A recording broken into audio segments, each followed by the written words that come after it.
दर्द बाए रानी कहाँ के कहाँ, हाथ लगा दनी जहाँ के तहाँ। सुना ये जहाँ दर्द बा कहाँ कहाँ, हाथ लगा दनी जहाँ तहाँ। तो हमार चेहरा छपल होई नजरियों में, दिलवों में कमरियों में, दर्द उठे राजा शरीरिया में। बादल में भी कमरियों में दर्द उठे शरीरिया में।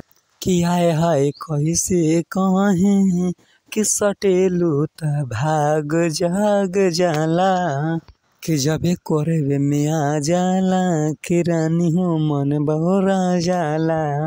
यही स्टाइल पर तोहरा गइनी हम लो भाई, यही स्टाइल पर तोहरा गइनी हम लो भाई।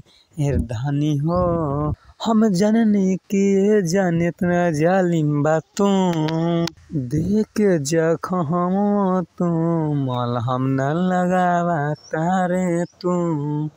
तो हमें झोराइल रही तोहर सरियों में,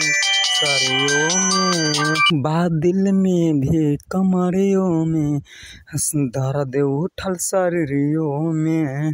बादल में भी कमरियों में, दर्द हमके उठे शरीरियों में।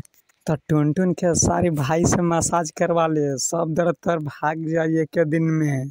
तो कैसे हमें कहे रानी मर्दों के दर्द होला, तो तू त बरसा तारा ऐसे जैसे बनी के हमें पे सोला।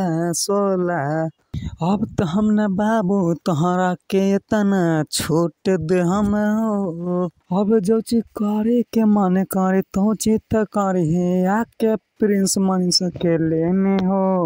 अब तो तू नखरा देखावे लगलू खेसारियों से।